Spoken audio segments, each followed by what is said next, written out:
जय हिंद, मैं सौरभ और आप मेरे साथ जुड़ रहे हैं एक बार फिर से डेली डोज संख्या 328 में। आज तारीख है 25 अगस्त 2020 और इससे रिलेटेड जो भी करंट के प्रश्न हैं वो हम आपके साथ लेकर उपस्थित हैं। आज का पहला प्रश्न है, टाइम्स पत्रिका के 100 महानतम स्थलों की सूची में कौन से नए भारतीय स्थल शामिल किए गए हैं? उत्तर है स्टैचू ऑफ यूनिटी, कहाँ है? गुजरात में। और सोहो हाउस कहाँ है? मुंबई में। अब बात जब स्टैचू ऑफ यूनिटी की आई है तो उसके बारे में जो भी कुछ प्रश्न बन सकते हैं उनको ध्यान में रखना है। पहला कि इसका लोकेशन क्या है, अर्थात ये बना कहाँ है? तो ये सरदार सरोवर डैम जो है उससे 3 किलोमीटर के लगभग दूरी पे बना हुआ है।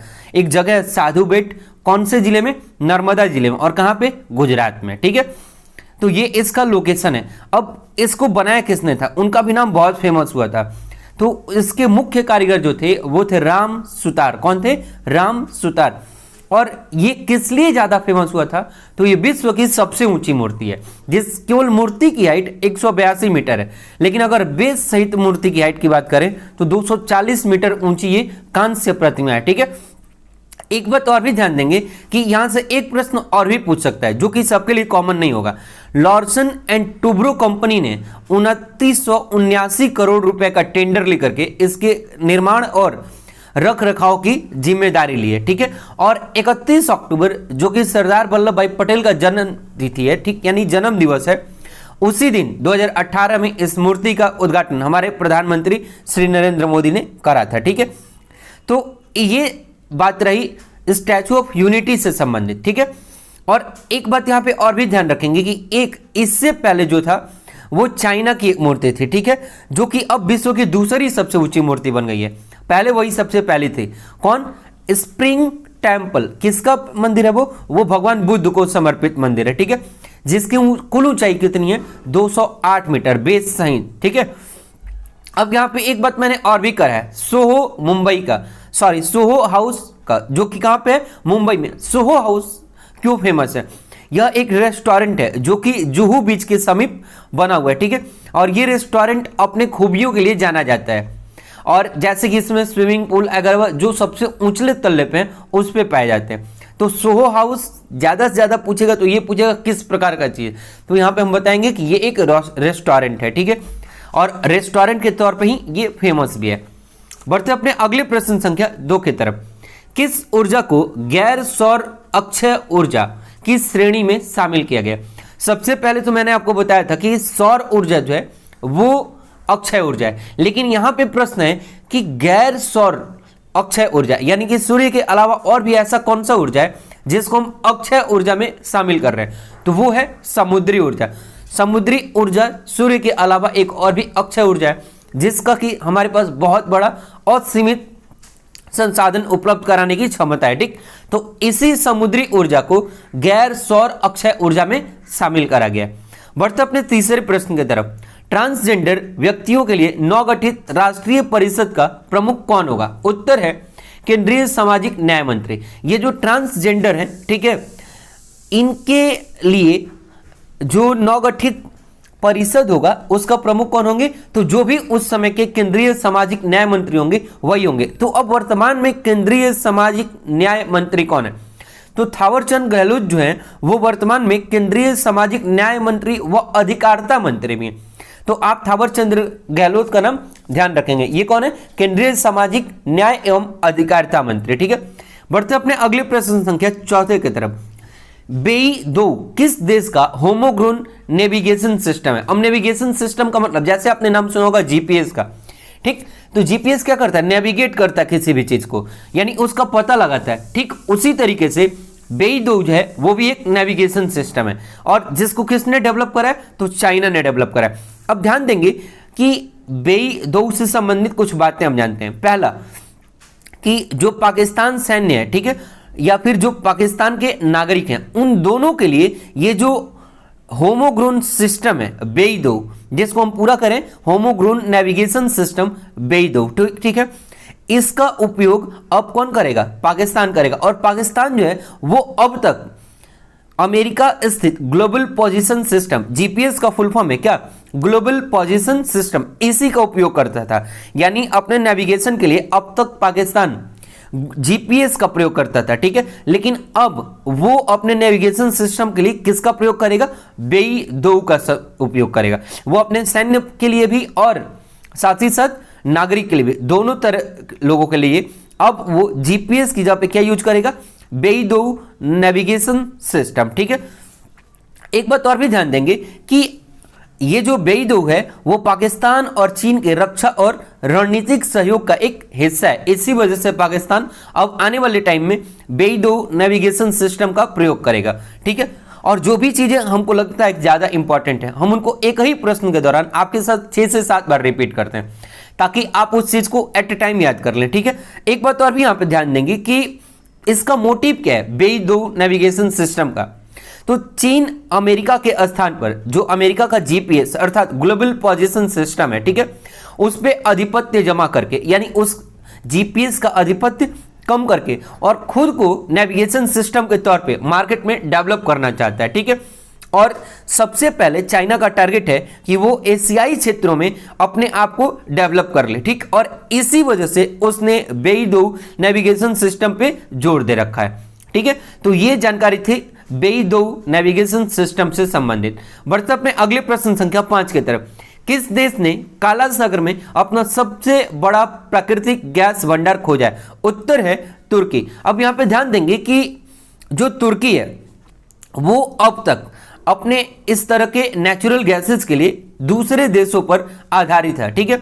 लेकिन अब उसको अपने ही समुद्र में जो काला सागर में उसका रेंज है अपना, उसी रेंज के अंदर उसने लगभग 320 billion cubic metre natural gas का खोज करा है, जो कि आने वाले दिनों में अब तुर्की के लिए एक बेहतर संकेत है। और तुर्की जो बहुत ज्यादा दूसरे देशों से आयात करता था इस गैस का, वो अब इस आयात को कम करेगा, ठीक है। तो आपसे एक ही प्रश्न यहां से बनाया जा सकता है कि किस देश ने काला सागर में अपना सबसे बड़ा प्राकृतिक गैस भंडार खोजा है? उत्तर होगा तुर्की। और कितना? तो 320 बिलियन क्यूबिक मीटर। बस इससे ज्यादा यहां से प्रश्न बनने की संभावना ना के बराबर है। बढ़ते अपने अगले प्रश्न संख्या 6 की तरफ। किस देश ने अपने सशस्त्र जातीय समूहों के साथ युद्ध विराम समझौता किया? उत्तर है म्यांमार। अब ध्यान देंगे यहां पे कि हमने कहा कि अपने सशस्त्र जातीय समूहों के साथ, ये कुल कितने थे? तो इसको हम पढ़ेंगे 10 सशस्त्र जातीय समूहों के साथ। चूंकि समूह है तो कुछ ज्यादा ही होंगे, ठीक। एक बात और भी यहां पे ध्यान देंगे। अब इसमें हुआ क्या कि इस समझौते के तौर पे, ठीक, विभिन्न प्रक्रियाओं के कार्यान्वयन और लोकतांत्रिक संघीय संघ की स्थापना के लिए बुनियादी सिद्धांतों को भी शामिल करा जाएगा। और यही किसका मांग था? म्यांमार का, ठीक है। अब एक बात यहां से और भी ध्यान देंगे कि मैंने आपको बहुत बार बताया म्यांमार से सटे हुए भारतीय राज्य। तो आप जहां भी हैं, मैं आपको एक होमवर्क के तौर पे आपको छोड़ता हूं कि आप अपने घरों में छोटा बड़ा किसी प्रकार का मैप लगाएं, ठीक है।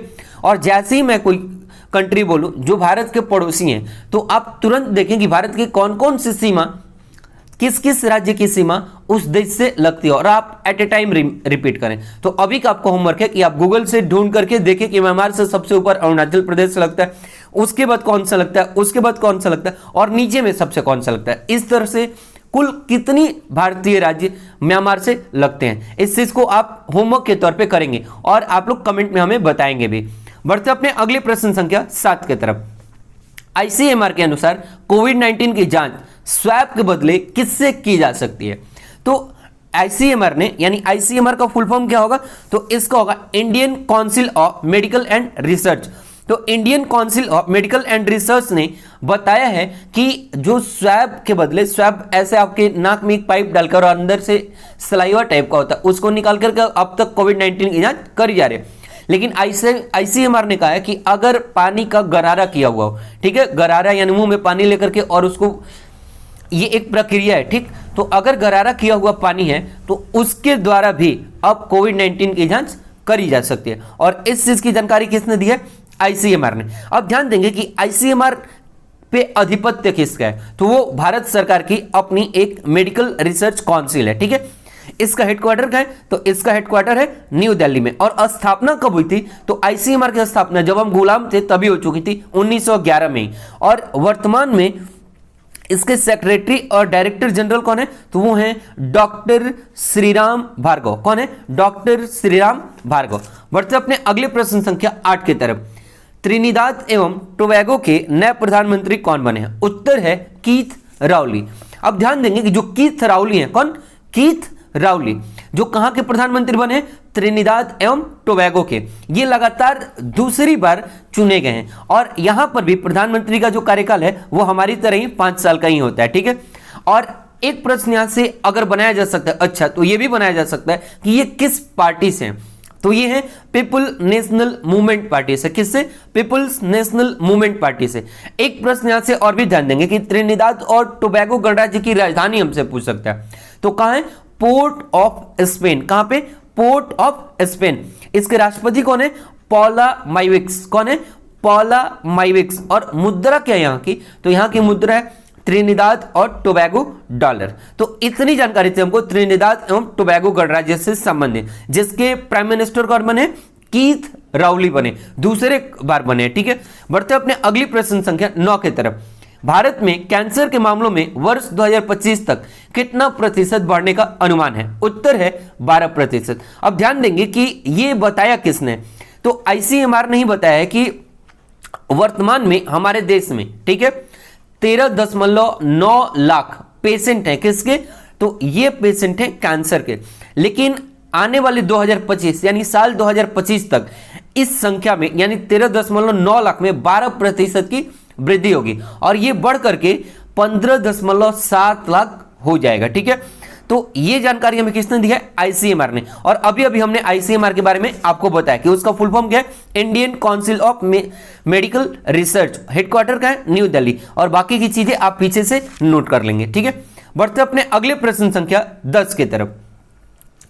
काजू अनुसंधान निदेशालय ने कौन नया एप्लीकेशन लॉन्च किया? उत्तर है काजू भारत। अब काजू अनुसंधान का मतलब क्या है? तो कोई भी अनुसंधान है, चाहे वो शुगर अनुसंधान केंद्र हो या फिर किसी भी प्रकार का अनुसंधान केंद्र हो, तो वो उस वस्तु से संबंधित, उस आर्टिकल से संबंधित चीजों को और बेहतर बनाने के लिए और सुगम बनाने के लिए और लोगों के लिए हेल्पफुल बनाने के लिए तथा इजीली पहुंचाने के लिए, ठीक, इजीली सर्विस देने के लिए ही उसका क्या बनता है? अनुसंधान केंद्र, ताकि उस चीजों में सुधार किया जा सके, उसकी क्वालिटी में बदलाव लाया जा सके, ठीक। और इसीलिए काजू अनुसंधान केंद्र भी बना, ठीक है।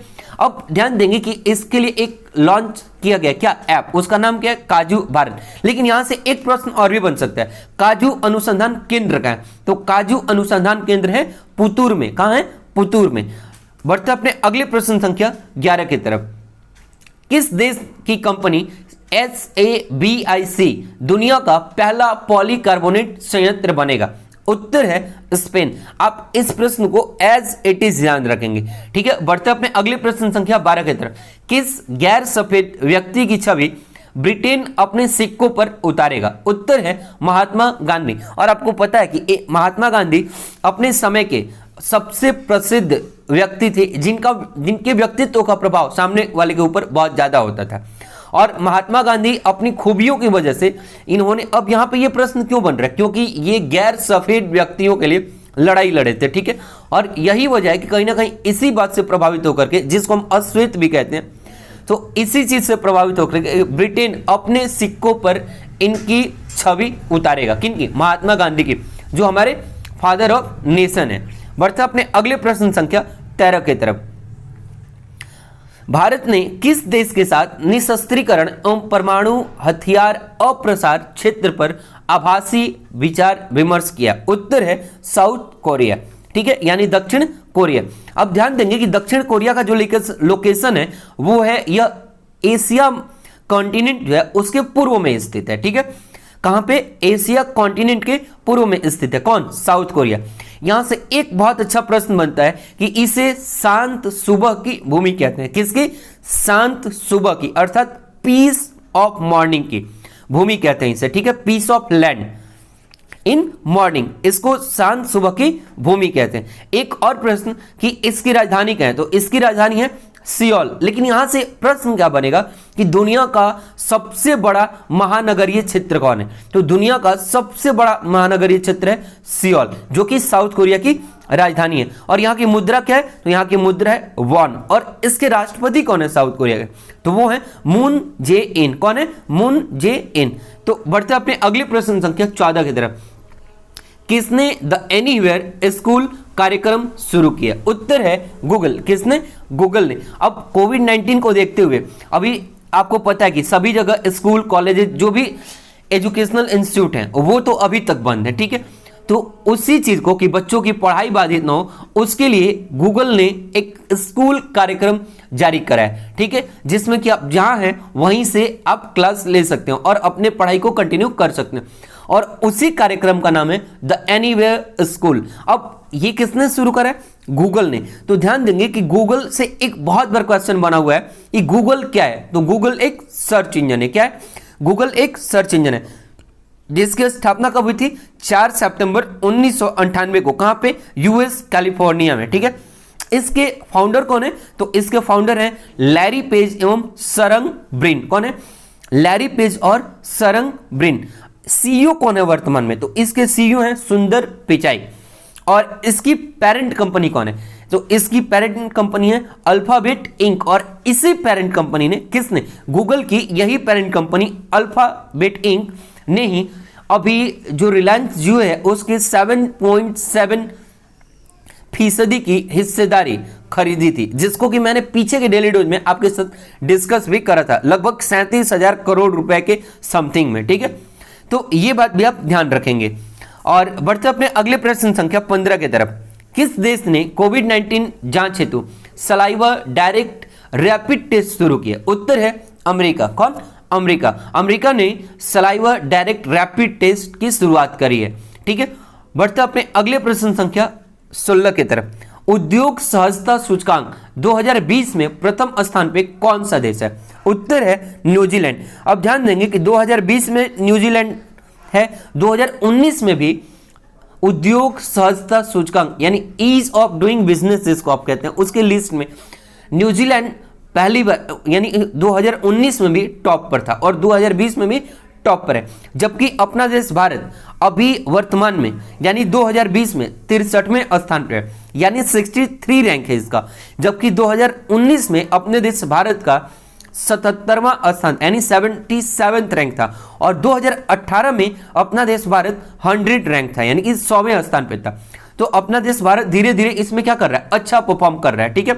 तो आप इस तीनों साल का ईज ऑफ डूइंग जो उद्योग सहजता सूचकांक है, इसका आप तीनों साल का रैंकिंग भारत का याद रखेंगे। 2020 में 63वें स्थान पे, 2019 में 77वें स्थान पे और 2018 में 100वें स्थान पे, क्योंकि ये हमारे लिए बहुत ज्यादा इंपॉर्टेंट रहेगा, ठीक। अब हमने आज आपसे एक सवाल पूछा कि आपके लिए आज का सवाल है हिमालय का विस्तार कितने देशों में मिलता है। उम्मीद करते हैं कि जिस तरीके से आप लोग इस प्रश्न का जवाब, पीछे दिए हुए प्रश्नों का जवाब दे रहे हैं, उसमें धीरे धीरे आप लोग इसे अपने डेली लाइफ में शामिल कीजिए।